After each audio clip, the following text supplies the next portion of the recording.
Okay, this is a quick video, just a quick intro to the nervous system. So we're just going to focus on the three main neurons. And before we do that, we'll just look at the quick order of events that lead to a response. Okay, so there's only two ways you can respond. You either contract or you can excrete. So if you think about how you might respond to touching a hot flame, you move your hand away, well, that's your muscles contracting.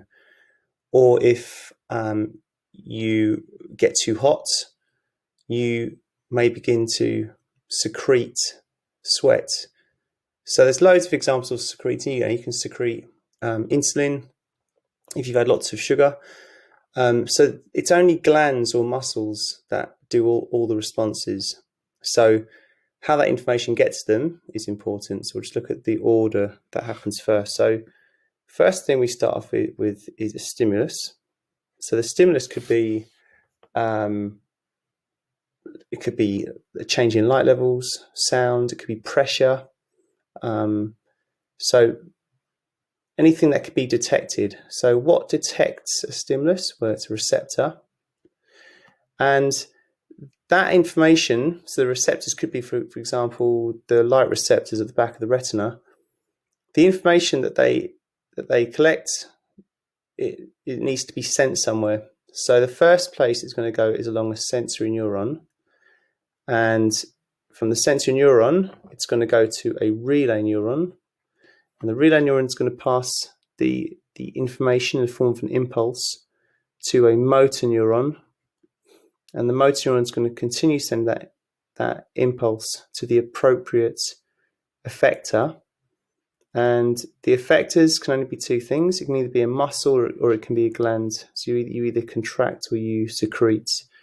And if you can get to the effector, you're going to get to your final response. So we've got a central nervous system, and the sensory neuron is just going to just dip into the central nervous system.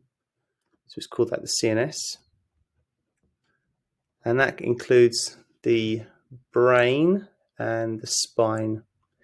So here's all your keywords. You might want to pause it and just get these written down so you can sort of tick them off as I go through this with you. So we've already gone through quite a few keywords. We've got stimulus, which is the change in the environment. We've got the specialized cell which detects the stimulus. It's called a receptor. It's going to cause an impulse to take place in the sensory neuron, which is going to pass it to a relay neuron. And the relay neuron is going to pass the impulse to the appropriate motor neuron. And from there, the impulse is going to go all the way to the effector. And that effector is going to produce the appropriate response. Okay, so let's have a look at the three different types of neurons that we've got. Let's just rub this out.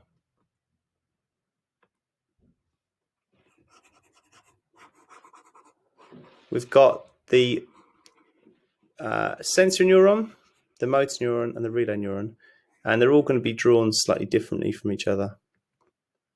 So just once you've gone through this video, just practice doing this yourself. So if you remember, there are specialized cells called receptor cells. They detect the stimulus, and those receptor cells, the first type of neuron that's going to be connected to the receptor cell is a sensory neuron, and it's got a shape that looks like this. So I'll talk you through each part, and you'll see lots of comparisons between the three different types of neurons. So these connections that pick up because an impulse is going to be generated at this beginning part here. These are called dendrites. And then this big long one here that leads towards this area here, which I'll go through in a second, is called a dendron. this is our cell body, that's the nucleus, cell body. This long part here is the axon. And we get to the very end, we call it the axon terminal. Terminal's the end. So this is the impulse is going to be going from the dendrites across to the axon terminal. Okay, so I'll draw. You'll see now for the motor neuron. In fact, we'll do the relay neuron next, because what would happen? You're always, if you remember what I've just gone through, the order will be sensory neuron, relay neuron, then motor neuron. So the relay neuron has a cell body as well, and it has a lot of dendrites branching out of it. So it's got the ability to pick up impulses from many different neurons, and it's only got the one axon branching off. And there's our axon terminal. So there's our axon, our dendrites, all these here. And this middle bit here again is the cell body. So there could be more dendrites on off here as well. So the impulse is going to be moving from the dendrites through the cell body along the axon to the axon terminal as well. These are the axon terminals. All right, and then the final one, the motor neuron, is one you probably would recognize the most. This is one you might have drawn at GCSE. The cell body is actually this part on the left-hand side here. So the dendrites and the cell body are all within the same area. So dendrites, this bit here, is the cell body. Here's our axon. I should have just drawn that as just one line, but I'm not drawing it very well. And then at the end of the axon, you guessed it, is the axon terminal. So there's the impulse going to the right. So just practice drawing these. So the order, if we could do this in a different way, how I drew it as that list. Here's our receptor. It detects the stimulus. It goes to the sensory neuron. The sensory neuron is going to be moving in towards the central nervous system. I'll just make it as a region like this. Our spine, for example. Could be the brain as well. The impulse is going to move from the sensory neuron to the relay neuron. So it's got loads of these branches coming out.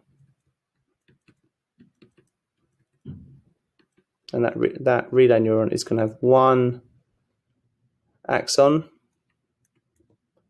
which is going to be picked up by a motor neuron. There's the dendrites, axon and axon terminal, and eventually it's going to go to the effector cells, so either a muscle or a gland, and the response is going to happen there. So in this instance, the impulse is going from the receptor through the sensory neuron, through the relay neuron, which is found in the central nervous system, through the motor neuron, all the way to the effector cells, either muscles or glands, and they're going to produce their appropriate response. So it's quite a lot of key words here. We've gone through stimulus response, effector, sensory, relay and motor neurons, impulse, glands and muscles, which are the effectors I talked about, receptors, which detect the stimulus, the central nervous system, which is just the central part of your body where essentially all the decisions have been made. You know, if you put your hand into a fire, there needs to be an appropriate response. It's not going to be to start moving your feet around. The appropriate response has to come from the relay neuron. That's going to send the impulse to the correct motor neuron so that the correct muscle contracts and you move away from that dangerous situation. Okay,